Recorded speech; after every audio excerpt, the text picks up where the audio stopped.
If the video game industry loves one thing more than it does sequels, it is gimmicks. And at a lightning fast pace, tons of titles will try and introduce and force these down our throats. But unfortunately, not all of them stick. So let's take a look at the times that great ideas fell by the wayside. As I'm Jules, this is WhatCulture.com, and these are 10 ambitious video game gimmicks that utterly bombed. Number 10. Tony Hawk Ride Skateboard. Tony Hawk Ride was released in 2009 as a response to the hit skateboarding series' declining popularity, and in an attempt to capture the same market that gladly parted with heaps of cash for plastic Guitar Hero peripherals, bundled this game with a skateboard controller. As far as daft gimmicks go, it wasn't an inherently bad one, albeit it was executed with so little finesse that it seemed like a desperate rush job from every single angle. Critics and players alike near universally trashed Ride for its frustratingly fiddly and unresponsive peripheral, while the accompanying software simply didn't make for a fun or interesting game. Executing even basic moves felt like an utter chore, and so there was really nothing remotely intuitive about it. Activision's fatal misunderstanding really was thinking that millions of people who played Tony Hawk's were actually interested in doing it for real, and for some reason Tony Hawk's Ride wanted to charge players $120 for the pleasure of looking like an awkward goof in their living room. And somehow they didn't get the message and released Tony Hawk Shred a short while later, which was somehow even worse. Number 9.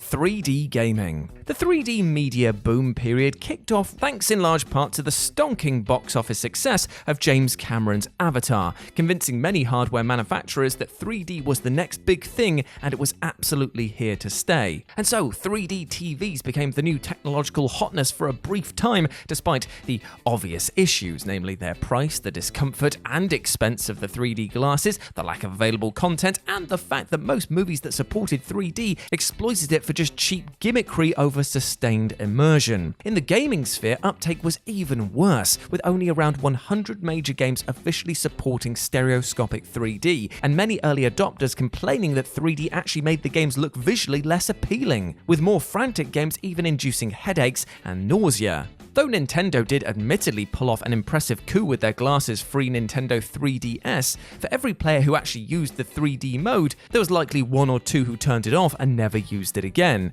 As phenomenally as the 3DS family of handhelds have sold, the 3D was actually more of a whatever accompaniment than an actual selling point, and tellingly, the tech was nowhere to be seen on the Nintendo Switch. Number 8. Scratch and sniff discs. Smell is easily the most neglected sensory element in the entertainment industry, well, for obvious reasons, but for a brief glint at the turn of the millennium, a cursory attempt was made to take advantage of players' noses. Believe it or not, Gran Turismo 2 was released with a scratch and sniff game disc. That is to say that players who rubbed the second game disc would be presented with the aroma marketed as racing pit smell, approximating a combination of gasoline and burnt rubber, because why the hell would we want to smell that? The next year, EA also decided to take a crack at this with the release of FIFA 2001, which offered players a football pitch smell. The short-lived gimmick hit a brick wall after that, with no subsequent video games ever using this oddball flourish. Hilariously though, players who dusted off their copies of these games recently have discovered the smell to impressively endure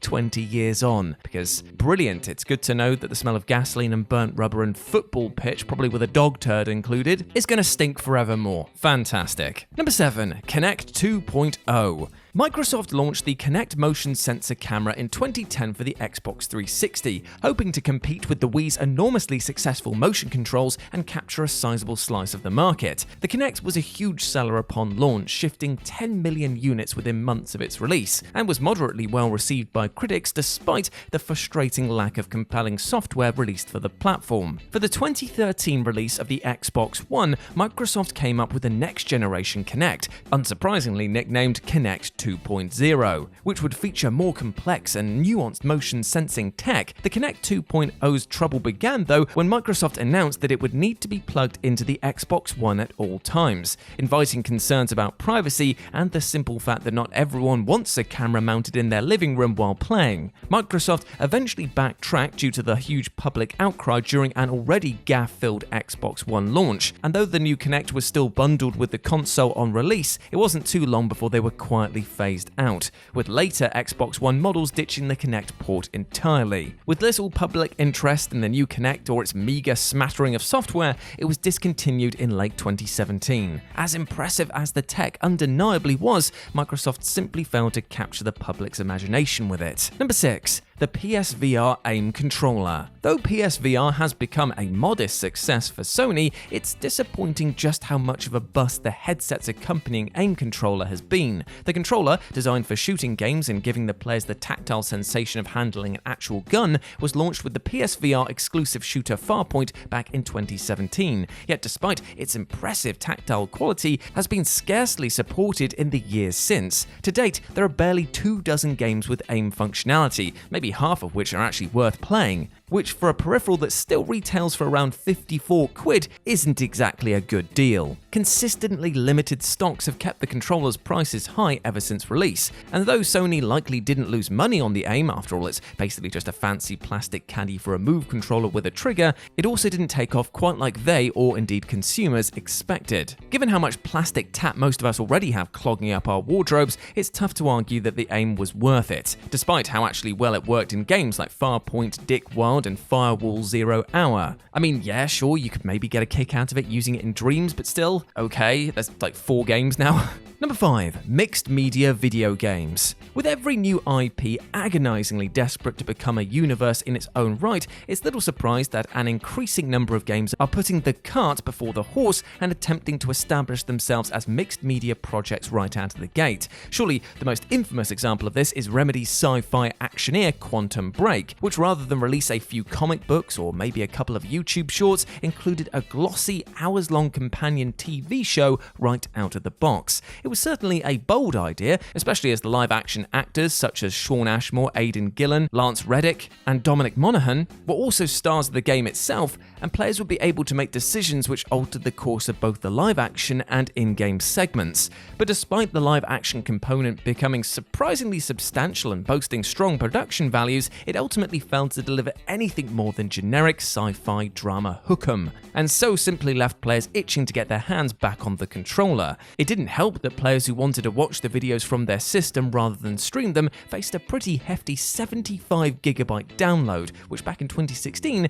well, that was pretty much inconceivable. Number 4. The UDraw Game Tablet. Pour a cold one out for the UDraw Game Tablet, a doomed but actually rather competent piece of hardware developed by the late THQ, the commercial failure of which led to the company going bankrupt the very next year, and the former president Jason Rubin later calling it a massive mistake. Oof, indeed. The UDraw was a graphics tablet that was initially launched for the Wii and later the PS3 and Xbox 360, allowing players to draw creations on screen and even use the stylus as a controller in certain bespoke video games. Reviews for the hardware were rock solid, but the prohibitive $70 launch price turned many potential customers off, and that wasn't saying anything about the lack of actually compelling software available for it. The Wii version sold acceptably, but the PS3 and Xbox 360 launches were disastrous, leaving THQ with 1.4 million unsold units, leading to an estimated $100 million in losses and setting the company's collapse in motion. Number 3. Biofeedback video games. In 2009, Nintendo infamously announced that the Wii Vitality Sensor, a peripheral which would track the player's pulse within games, would be available for purchase.